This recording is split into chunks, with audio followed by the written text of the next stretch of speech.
Apa dia dinamakan sedekah? Sedekah ini namanya sedekah. Uang yang kita berikan kepada orang-orang miskin, orang-orang yang membutuhkan, itu namanya sedekah. Karena di sini sedekah itu dari kata sidq. Sidq itu adalah kebenaran, kejujuran. Jadi kenapa uang yang kita berikan kepada orang miskin untuk membantu mereka itu adalah disebut sedekah? Karena disitulah Allah menguji. Maka orang yang selalu bersedekah, yang murah bersedekah, itu menunjukkan kebenaran daripada imannya kepada Allah.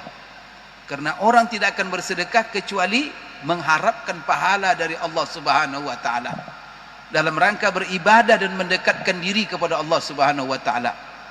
Maka kebenaran imannya kepada Allah, salah satu buktinya adalah dia rajin bersedekah. Maka disebut sedekah dari kata as-sidq, yaitu kebenaran. Kebenaran iman, bukti kebenaran iman seseorang. Maka orang bakhil itu adalah pertanda orang itu imannya kurang. Bahkan imannya sangat lemah sekali. Tapi kalau orang kuat subur imannya, bahkan dia akan menderita, bahkan dia akan merasa sedih kalau dia setiap hari tak ada bisa disedekahkannya di jalan Allah Subhanahu wa taala. Kemudian juga sedekah itu maknanya dari kata sedekah. Sedekah itu adalah pertemanan. Maka disebut sedekah itu sedekah dari kata sedekah, pertemanan. Kenapa? Karena seorang yang punya, kalau dia rajin bersedekah, dan bersedekah ini tidak mesti kaya. Orang miskin pun bisa bersedekah sesuai dengan kemampuannya.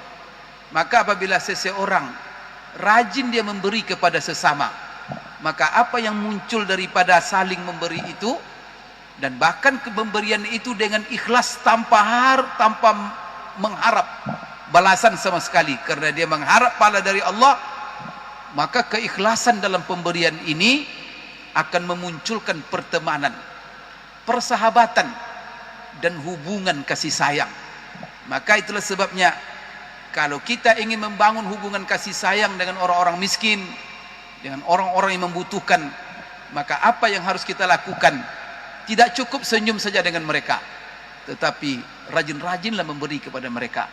Maka dinamakan sedekah itu sedekah karena dia menimbulkan, kemudian mempererat hubungan persaudaraan, pertemanan, dan juga kasih sayang. Maka di sini Allah Subhanahu wa taala mengingatkan kepada kita sebelum ayat ini bahwa pahala sedekah itu sangat besar sekali. Di dalam sebelum ayat ini Allah menggambarkan pahala bersedekah. Masalul ladzina yunfiquna amwalahum fi sabilillahi kamathali habbatin ambatat sab'a sanabila fi kulli sumbulatin mi'atu habbah wallahu yudha'ifu liman yasha wallahu wasi'un alim. Perumpamaan orang-orang yang membelanjakan, yang menginfakkan, yang mensedekahkan uangnya, hartanya di jalan Allah, ibarat orang yang menanam satu biji, kemudian satu biji itu menumbuhkan 7 tangkai, dan setiap tangkai itu berbuahkan 100 biji, sehingga dari satu biji yang dia tanam, Allah berikan untuk dia, Allah kembangkan sedekah satu tadi yang dia berikan kepada orang miskin atau di jalan Allah, apa? 700 kali lipat, dan itu Allah tumbuhkan dan Allah kembangkan. Maka kalau kita memberi sedekah dalam ayat ini, ibarat kita menanam satu biji. Maka semakin banyak yang kita tanam, sebagai sedekahkan, berarti kita semakin banyak menanam. Dan siapa yang mengembangkan, siapa yang menumbuhkan? Maka kalau kita menanam tanaman kita, menanam kelapa sawit, menanam pohon jeruk, menanam pohon mangga dan segala macamnya, kita cuma menanam. Tapi harapan kita, padahal kalau mangga kita tanam, yang namanya tunas mangga itu dari satu biji mangga cuma. Tetapi coba bayangkan, dari satu biji itu muncul batang, dari batang itu muncul tangkai, kemudian dari tangkai cabang, daun, sehingga kemudian membuah. Berbuahnya tidak terhitung, dari satu biji berapa hitungannya. Kalau sawit juga begitu. Sawit itu hanya dari satu biji, itu yang namanya tampang sawit, satu biji cuma. Tapi setelah dia berbuah, Bagaimana kita lihat tandan-tandan buahnya dan setiap tandan itu berapa. Begitulah bayangan orang yang bersedekah. Dia seolah-olah menanamkan satu biji, dan siapa yang akan mengembangkan dan menumbuhkan dan memperbanyak satu biji yang dia tanam tadi? Allah. Kalau Allah yang telah berkehendak, yudhaifu liman yasha.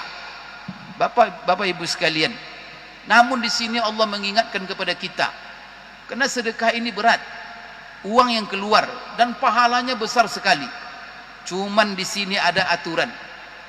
Jangan sampai sedekah yang telah kalian berikan, karena kita ini, manusia ini salah satu sifatnya adalah cinta harta, cinta uang, cinta kekayaan.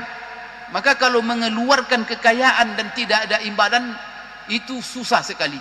Maka kita kalau mengeluarkan uang tidak ada padanannya, itu susah sekali. Maka bersedekah itu susah. Oleh karena itu, kalau kamu bersedekah dan itu uang yang uang kamu cintai, kamu berikan. Oleh karena itu, ingat, jaga. Jangan kamu sekali-kali batalkan, dan pahalanya besar di sisi Allah. Besar, berlipat-lipat, 700 kali lipat. Namun sini Allah mengingatkan, ada hal-hal yang akan membatalkan pahala sedekah kita itu. Dan Allah ingatkan dalam ayat ini, di antaranya 3 yang akan membatalkan pahala sedekah kita. Apa kata Allah? Jangan kamu batalkan sedekah kamu. Apa yang pertama? Bil manni. Bil manni ini dengan menyebut-nyebut sedekah yang telah kita berikan di hadapan orang yang kita berikan sedekah kita. Oleh karena itu, jangan sekali-kali kalau kita bersedekah kepada orang, lalu kita sebut-sebut sedekah itu. Ini kemarin saya ngasih sama kamu, ini saya memberikan kepada kamu. Atau kita beberkan kepada orang lain bahwa apa? Saya sudah memberikan sedekah kepada si fulan, si fulan, si fulan, si fulan. Barang siapa yang menyebut-nyebut sedekahnya kepada seseorang dengan penampilan atau menampakkan bahwa dia sudah berjasa kepada dia, maka sedekahnya itu hukumnya batal. Artinya batal itu apa? Tidak ada pahalanya di sisi Allah sama sekali. Ini yang pertama. Jadi kalau kita bersedekah, sudah lupakan semuanya dan hanya mengharap pahala dari Allah, dan jangan disebut-sebut. Kadang-kadang kita banyak bersedekah kepada seseorang, lalu kita kadang-kadang bermasalah dengan dia. Terbacalah semua yang pernah kita berikan kepada dia. Apalagi sedekah kepada keluarga, keluarga dekat, famili, kemudian juga orang-orang yang ada hubungan rahim dengan kita, persaudaraan dengan kita. Kenapa? Memang sedekah yang paling afdal itu adalah sedekah kepada kerabat, sedekah kepada keluarga dekat. Karena sedekah kepada keluarga dekat itu ada 2 manfaatnya. Yang pertama sekali adalah kita mendapatkan pahala, yang kedua adalah untuk menguatkan hubungan persahabatan, kekerabatan, dan persaudaraan kita dengan orang itu.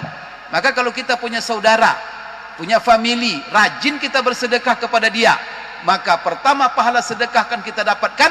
Kemudian dengan sedekah itu kita menguatkan dan mempererat hubungan silaturahim kita dengan dia.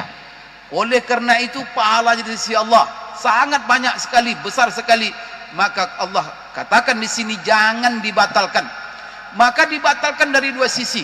Karena kalau kita selalu memberikan sedekah kepada orang, lalu kita sebut-sebut di hadapannya, persahabatan kita pun rusak, dia merasa tersakiti, kemudian dia merasa kesal, hilang persahabatan. Yang kedua apa? Pahala di sisi Allah pun hilang. Kedua-duanya hilang. Maka jangan disebut-sebut. Setelah kita bersedekah, sudah serahkan semuanya kepada Allah Subhanahu wa taala. Ketika terjadi sesuatu kekesalan, jangan disebut-sebut. Maka sesuatu yang tak boleh kita ingat-ingat dalam kehidupan kita supaya berguna bagi kehidupan, betul-betul simpanan bagi kita. Kebaikan kita, sedekah kita yang kita pernah berikan kepada orang lain, itu jangan diingat-ingat. Kalau bisa apa? Seolah-olah kita tidak pernah memberikannya. Kenapa? Kita menganggap itu belum apa-apa dibandingkan dengan nikmat yang Allah berikan kepada kita. Itu yang pertama. Jadi jangan menyebut-nyebut. Kemudian yang kedua, jangan dengan memberikan sedekah kepada seseorang tetapi menyakiti hatinya. Maka di sini Bapak Ibu sekalian, memberikan sedekah jangan menyakitkan. Seperti apa? Kita bersedekah tetapi menyakitkan. Mungkin kita berikan juga kepada dia, tetapi kita keluarkan kata-kata yang menyakitkan hatinya. maka kita mengatakan, ini sedekah saya kepada kamu. Maka itulah Allah. Jangan jadi orang miskin, jangan jadi orang fakir, malu kamu. Ini sedekah. Itu bahaya. Maka sedekah yang seperti ini, dia memberikan sedekah, tetapi dia menyakiti orang-orang miskin itu. Tak ada orang yang kepengen miskin di dunia ini. Semua orang kepengen kaya.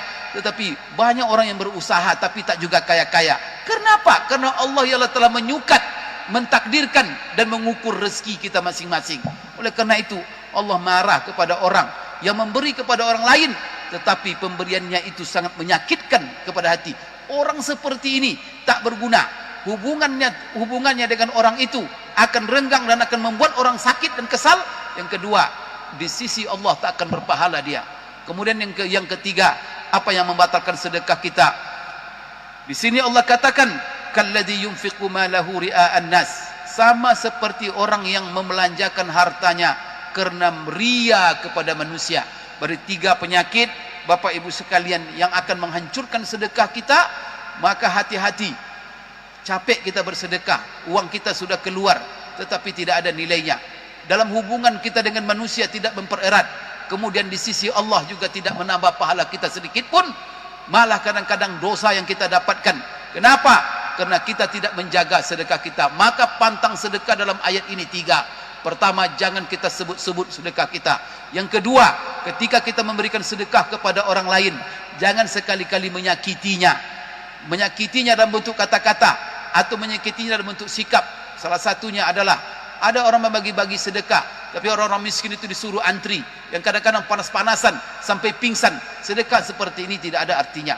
Dengan dipertontonkan sudah miskin, dipertontonkan pula disuruh pula berbaris. Oleh karena itu sedekah yang terhormat adalah antarkan kepada orang-orang yang membutuhkan. Mereka sudah miskin, tetapi jadikan mungkin mereka mulia. Bantu dengan uang kita dan muliakan dan jaga kehormatannya. Inilah sedekah yang benar. Kemudian juga terakhir adalah riya. Orang bersedekah supaya kepengen dipuji-puji orang lain. 3 hal ini adalah penyakit yang akan membatalkan pahala sedekah kita. Dan ayat ini juga memerintahkan kita supaya kita memperbanyak sedekah. Kemudian kita perhatikan apa syarat-syarat yang kita perlu penuhi supaya sedekah kita bermanfaat untuk menjalin hubungan kita sesama manusia, dan juga tersimpan pahalanya yang begitu banyak di sisi Allah Subhanahu wa taala. Maka kita jaga, kita hindari hal yang 3 yang disebutkan oleh ayat ini. Insyaallah kita sambung penjelasan ayat ini pada minggu yang akan datang. Aku qouli hadza wa astaghfirullah li wa lakum. Subhanakallahumma rabbana wa bihamdik asyhadu an la ilaha illa anta astaghfiruka wa atubu